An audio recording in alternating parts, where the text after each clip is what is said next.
Como que você está enxergando esse momento do Brasil relacionado a cassinos online, apostas online e etc? Você compartilha da minha opinião que seria estranho se não estivesse dando certo? Dando certo, no caso, para as casas, né?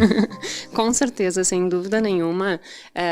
Toda a estrutura, e é o que você mencionou, né? Toda a estrutura que foi construído, esses jogos, eles realmente são feitos para que as pessoas, elas se envolvam ali de uma forma que elas não conseguem mais sair. E os motivadores iniciais, por vezes, eles são muito sutis, né? Eu vou colocar aqui um dinheiro pequeno buscando um ganho muito grande. O Kahneman publicou um artigo em 1992 sobre o padrão quádruplo. Tô com... Quádruplo. Obrigada. Tô com trava-línguas. E o que ele diz ali, né? Que, por exemplo, as apostas, a probabilidade de perder é muito grande. Só que tem uma micro possibilidade de ganho. Então, as pessoas, elas vão por aquela micro possibilidade de ganho, e o motivador inicial vem dessa possibilidade de ganhar algum dinheiro, tanto que os estudos, eles mostram que o principal motivador introdutório é essa questão. Não, eu vou investir pouco com uma micro possibilidade de ganho, mas e se eu ganhar? Perfeito. Sabe aquela sensação assim, talvez, se der né? certo? E depois a gente pode entrar nisso, porque que biologicamente isso também é tão motivador. E aí ele entra naquilo assim, e se der certo e eu ganhar e conseguir revolucionar a minha vida com isso aqui? Porque as propostas, elas são realmente muito construídas para manipular, para a pessoa achar que, não, olha, se eu fizer isso aqui, eu vou mudar a minha vida. E vai dar certo e eu vou conseguir, a partir de agora, ser rico com pouco esforço. Porque no final das contas é isso, né? A facilidade de uso é absurda, porque eu tenho no meu celular ali e eu posso fazer sem nenhum atrito. Perfeito. Então eu não tenho atritos. Por exemplo, a gente pensa assim, por que hoje em dia tá assim dessa forma e antigamente não tinha essa prevalência tão grande? É óbvio, tu vai comparar um jogo do tigrinho, por exemplo, com uma loteria, é muito diferente. A loteria, eu vou lá, eu compro o meu número, aí eu tenho que esperar o sorteio acontecer. Isso leva, dependendo de quando que tu comprou, né? Mas vai levar um período e tu vai esperar. Quando a gente está falando de jogos online, o reforço, ele é imediato. Eu não tenho atrito, esse reforço ele é imediato, então a pessoa já entra, ela já tem, o jogo ele é manipulado para que a gente consiga ganhar nos primeiros momentos mais. Quando eu começo a ganhar, minha percepção de que vai dar certo aumenta, e isso é comprovado tanto em investimentos tradicionais, só que daí o que acontece? Num investimento tradicional, por exemplo, assim, eu vou investir numa ação, certo? Se eu for investir numa ação, eu tenho chance de ganhar, eu tenho chance de perder. Isso depende muito do mercado, enfim. E já tem estudos mostrando que quando eu invisto numa ação e ela começa com ganhos, a minha predisposição, inclusive meu sistema de recompensas, ele vai ficar mais ativo e a minha predisposição de seguir investindo naquela mesma ação aumenta. Toma mais risco, né? Toma mais risco. Agora, puxa isso para um jogo online, em que eu vou olhar aquilo ali e eu vou ter rapidamente aquela resposta manipulada para que no início eu tenha melhor resultado. Perfeito. E aí aquilo ali vai motivando, então eles já constroem aquilo desta forma. Aí tá, no início eu ganhei, gerou essa sensação, né? Vai ter uma maior ativação do sistema de recompensas. Quando eu começar a perder, que vai ser um tempo um pouquinho mais pra frente, aí eu já não quero mais sair, porque... Tá, mas e se na próxima eu ganhar? E se na próxima eu ganhar? E se na próxima eu ganhar? Então isso vai fazendo com que a pessoa ela se mantenha ali, né? E aí a capacidade de controle impulsivo dela começa a ficar muito reduzida. E ela já não consegue mais se desatar daquilo ali. Depois a gente pode entrar daqui a pouco em como DSM-V isso, enfim, né? Tem todas essas questões. Eu acho que uma parada importantíssima também do pessoal entender é que é verdade que sempre existiram apostas. Sim. Muito provavelmente desde a Grécia Antiga, talvez até antes. O problema é que, principalmente os cassinos online, eles transformaram a aposta numa coisa muito rápida de ser feita, porque tá no teu celular, tu sai de um aplicativo e vai para outro, então tá realmente na palma da tua mão.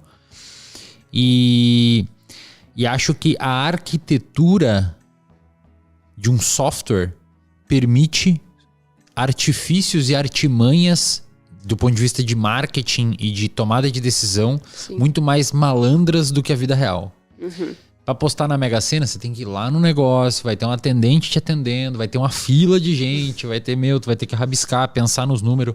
Ali é barulhinho, é colorido, é rosinha, é brilhante, é o barulhinho do dinheiro, trim, trim, aquele barulhinho de dinheiro. Aí a casa te dá um pouco de dinheiro pra você experimentar jogar. Então, de fato, essa liquidez que o software permite, né? E provavelmente eles devem ter todos os teus dados, né? Quando tu mais perdeu, quando tu mais ganhou, quando tu foi mais impulsivo. Eles devem ter mapeado tudo isso para te dar um bônus na hora certa. E isso é realmente assim, se a gente pensar, né, numa aposta que seria uma aposta justa, 50-50. Então eu vou entrar numa aposta contra um computador ou contra uma roleta e digamos que a gente tem uma probabilidade de 50-50. Então tem ali uma probabilidade justa. Quando a gente está falando desse tipo de jogo, que é esses jogos online, a probabilidade ela nunca vai ser justa. Porque, na verdade, a gente nem consegue saber qual é a real probabilidade. Acho que é bom diferenciar um cassino online de uma bet. Porque uma bet, por exemplo, a pessoa ela pode apostar num jogo de futebol. Pode. O jogo de futebol, de certa forma, ele está acontecendo no mundo real. Concorda? Sim. Tem uma controvérsia, mas vamos lá. Tá, beleza. Mas é que eu tô tentando com o que eu tenho e daí eu vou te jogando e tu vai trazendo. Entre um cassino online e uma bet, eu não tô aqui defendendo bet, tá? Eu tô só falando dos mecanismos de cada um. Óbvio. O cassino online é um algoritmo. Sim. Pessoal, tivemos um probleminha técnico aqui, estamos voltando e a gente tava falando sobre a diferença das bets e dos cassinos, né? Perfeito. Eu tava argumentando que diferente os cassinos, é um algoritmo. Tu não tem como saber, é um foguetinho subindo, é uma roletinha girando e tu não tem ideia nenhuma porque não é um desfecho do mundo real. É um desfecho totalmente artificial. Na minha ignorância, a bet, pelo menos você tem algum tipo de insumo para tomar uma decisão. Por exemplo, se eu for apostar no Real Madrid jogando contra o Juventude... probabilidade. Eu tenho pelo menos uma ideia de qual que... Mas também outras pessoas também têm. E aí deve gerar um odds ali que faz... Mas é isso que eu quero dizer. O cassino realmente é muito doido a pessoa acreditar que vai dar certo. O jogo de futebol, a aposta em alguma outra coisa, eu até entenderia mais ou menos, né? Mas qual que é o seu ponto que você falou do... Tem estudos. Sabe a história, por exemplo, assim... Tem uma pessoa que está com a mão quente. Foi feito vários estudos em relação aos jogos nos Estados Unidos com basquete. Que tu pega, por exemplo, a pessoa que... O jogador, né? Que ele está se dando muito bem. Então, ele está fazendo muita cesta. E aí, qual a probabilidade de, numa próxima jogada, ele fazer uma cesta de novo? Entendi. E aí, o que a gente percebe... E é real, as bets às vezes não aposta só no resultado do jogo, Exato. né? Ele aposta quantas defesas o goleiro vai fazer. É verdade, tem razão. E aí tem um outro risco, né? Porque dentro dos jogos, hoje em dia no Brasil, e já tem algumas evidências, de que começou a haver manipulação nisso. Digamos, o Wesley é o jogador. Aí eu venho e digo assim, Wesley, a casa de aposta vai jogar lá Se e tu a gente tomar um amarelo... colocando... E aí faz alguma falta lá para tomar um amarelo? É verdade, é verdade. É uma verdade dura, triste, mas real. Deve acontecer, sabe? Verdade. E aí o que os estudos mostram? A gente não tem um estudo no Brasil ainda, mas nos Estados Unidos já tem referente a essa coisa do mão quente. E o que as evidências elas comprovam é que existe uma reversão à média.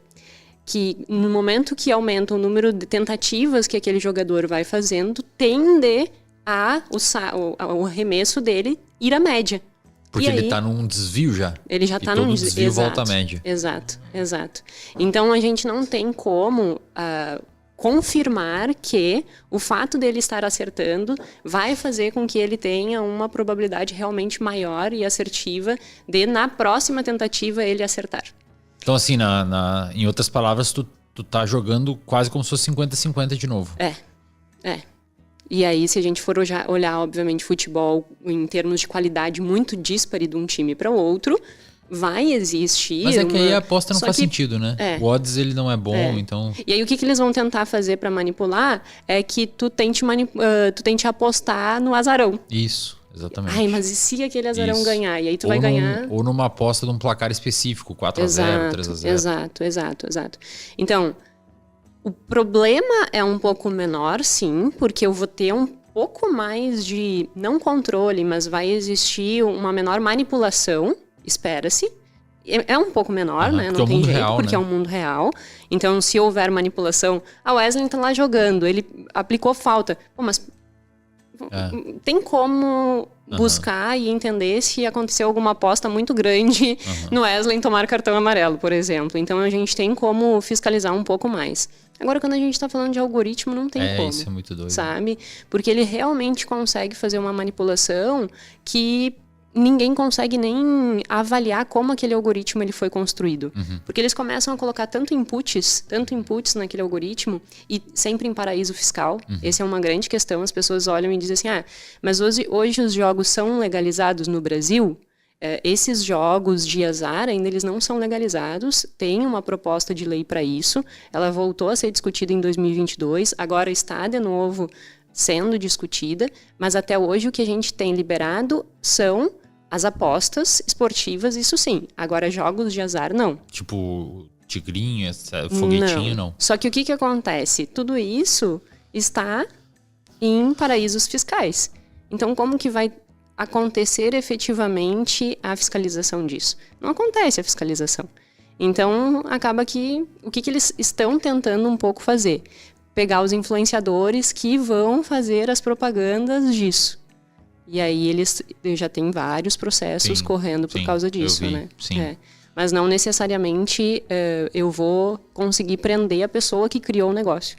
Que eu nem sei quem é. E eles devem fazer uma PJ em cima de uma PJ, em cima de uma PJ, em cima de uma PJ? Não, o sistema é bem arquitetado, nunca mais acha, com certeza. Né? Com certeza. E aí, no caso... ignorância da minha parte aqui. Não poderia... É que é difícil, né? Porque como é que faz os limites jurídicos? Por exemplo... Os caras derrubaram o X. Não poderia derrubar um Tiger? É que daí teria que ter interesse nisso, né? Em que sentido? O volume de dinheiro que os jogos eles estão movimentando é muito grande, muito grande. Nós estamos falando de coisas de bilhões movimentando. Agora saiu um estudo... Você tem aí as imagens? Tem. Bota aí, Gabs. Coloca aí. Tem um estudo do Banco Central mostrando os valores que foram apostados em setembro, né? Pessoal, só para avisar vocês, o nosso cabo que transmite a imagem da TV para o slide que vocês normalmente enxergam, o cabo quebrou hoje, tá?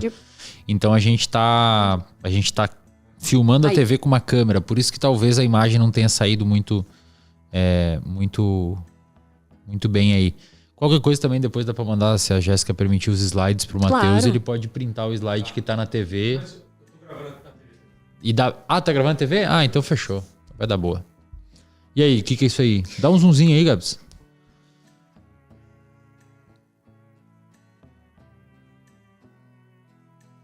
O que temos aí? Bom, então o que a gente tem aí? É uma pesquisa que foi publicada pelo Banco Central mesmo, mostrando... E óbvio, assim, a gente tem um pouco de enviesamento nessa pesquisa, porque a gente não consegue acompanhar tudo que se tem de movimentação de dinheiro a partir do que está sendo gasto nesse tipo de jogos. Só que o Banco Central tem o controle dos PIX. E hoje em dia, os investimentos, que não é investimento, pelo amor de Deus, essas coisas não são investimento. A probabilidade que tu tem de ganhar é negativa. Depois a gente pode voltar nisso para mostrar que a probabilidade de ganho é negativo e a banca sempre vai ganhar, né? Então eles pegam os PIX, né, as movimentações de PIX. Se nós formos olhar, e aí eles pegam os dois quinais, alguns quinais que seriam relativos a apostas, né? E aí por isso que eu digo que há um enviesamento, porque tem muita coisa que a gente nem tem o que não tem a empresa, como é que a gente vai, né, rastrear isso? No caso, então o enviesamento é para baixo. É menos, com certeza é mais do que isso. Com certeza é bem mais do que isso. Mas só em jogos de azar, a gente pega ali 0,3 bi e 20 bi, somando os dois, né? A gente tem, arredondando aí, 21 bilhões gastos no mês em relação a essas apostas. É muita coisa. E, cara, 20 bi, eu tô lendo errado? Não, 20 bi. Não, e assim, 20 bi azar. se concentram em 56 CNPJs? Sim. Caramba. Exatamente. É muita coisa. É muita coisa. Por isso que eu mencionei da dificuldade que a gente vai ter a partir de agora de criar realmente fiscalizações ou um projeto de lei, alguma coisa que iniba isso, entendeu? E detalhe que isso é só setembro, né? Só setembro. É no mês. É no mês. Ou seja, quase 1 bi por dia. É no mês. Caraca. É no mês. Agora dá pra entender por que as casas de aposta conseguem contratar grandes influenciadores, né? Que doideira. Como a movimentação de dinheiro é muito grande, a probabilidade que venha alguma coisa do dia pra noite dizendo assim, a partir de agora isso aí não vai mais funcionar, a gente vai realmente fiscalizar e parar, é muito difícil. Entendi. Porque quem é que tá ganhando dinheiro com isso? Tem um mundo por trás disso que não vai permitir com que a gente consiga... Tem muito lobby, né? Tem. Caramba, tem. 20... Em setembro só, né? Ou seja, e é super atual, não é uma coisa que... é um dado lá de 2020. Não, isso aqui é setembro de 2024. Então, realmente é um dado muito atual, né? Um dado extremamente atual. E aí, pode passar pro próximo, pra gente ver quem são as pessoas, né? Esse aí. Quem são as pessoas. E olha que interessante isso, né? O valor médio das apostas é R$100 pros jovens... Só que o valor médio para as pessoas de 60 anos é 3 mil. Então, olha só, eu tenho um menor número de pessoas apostando, que é o azul, né? O número de pessoas que estão apostando. O máximo realmente é na idade entre 20 e 30. Só que o valor financeiro dos mais velhos, ali com 60 anos, é muito maior. A média chega em R$3 mil. Mas eu ainda acho que o mais deletério ali tá entre 30 e 40 anos, né? Sim. Porque é um número significativo de pessoas com uma média significativa. E Deve ser ali que rola a perda de dinheiro agressiva, né? E para a proporção de ganho dessas pessoas é maior também. O que eu quero dizer, né? A pessoa que ganha 60... A pessoa de 60 anos, provavelmente, isso é uma suposição, não tinha esses dados dentro do relatório. O relatório tem 3 páginas. Eu gostaria que ele tivesse, né? Provável que vai sair melhores, né?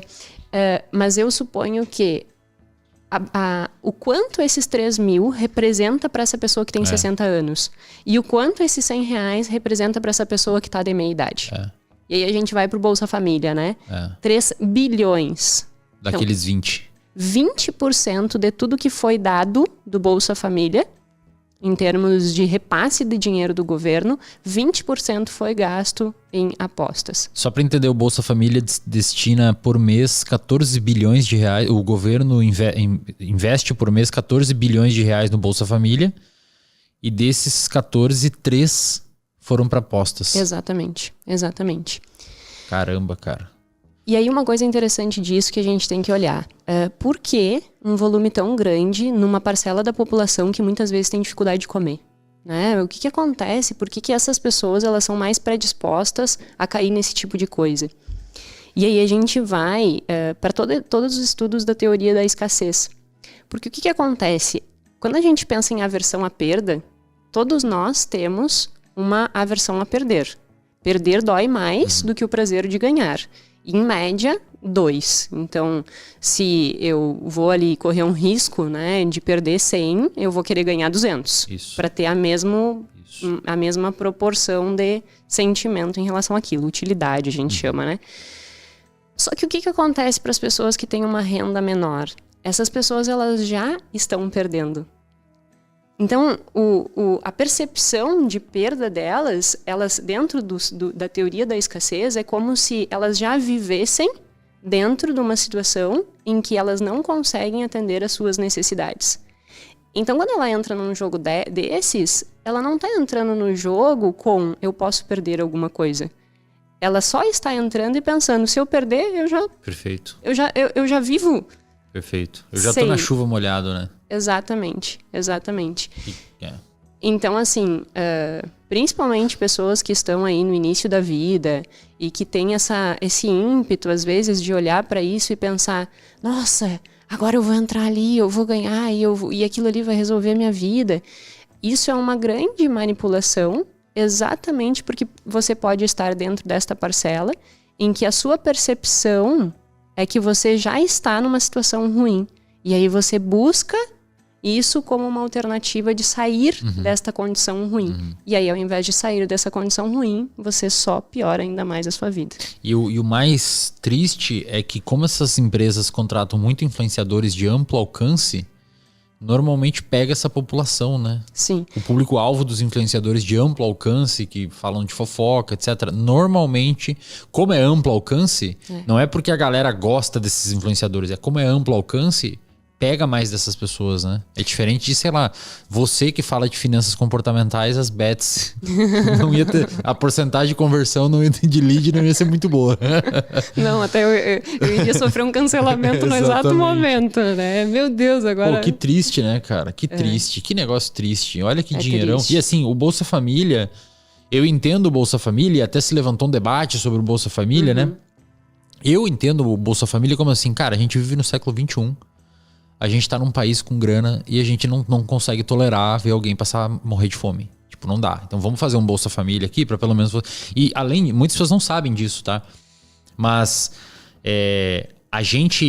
o Bolsa Família, ele te dá o dinheiro, em vez de te dar comida, né? Ele te dá o dinheiro e, de fato, você pode gastar com o que você quiser. Só que o governo também te dá um incentivo fiscal para você gastar com alimentos, porque os alimentos que normalmente tem cesta básica, ele tem uma tributação menor. Então é meio que o governo te falando assim, ei, toma esse dinheiro aqui e se você quiser comprar farinha, ovo, arroz e tal, a gente tá botando menos imposto para isso aqui ser mais barato e mais atraente para você. Só que, infelizmente, talvez as pessoas por uma dificuldade até mesmo... Eu vejo como vulneráveis, tá? A galera normalmente vê como mau caratismo. Não. Eu até arrisco dizer que devo ter alguns assim que realmente são malandros. Às vezes não mereciam o benefício no sentido de fazem coisa por fora, não assinam carteira forçadamente para seguir. Obviamente tem. Mas acho que a grande maioria são pessoas vulneráveis, cognitivamente.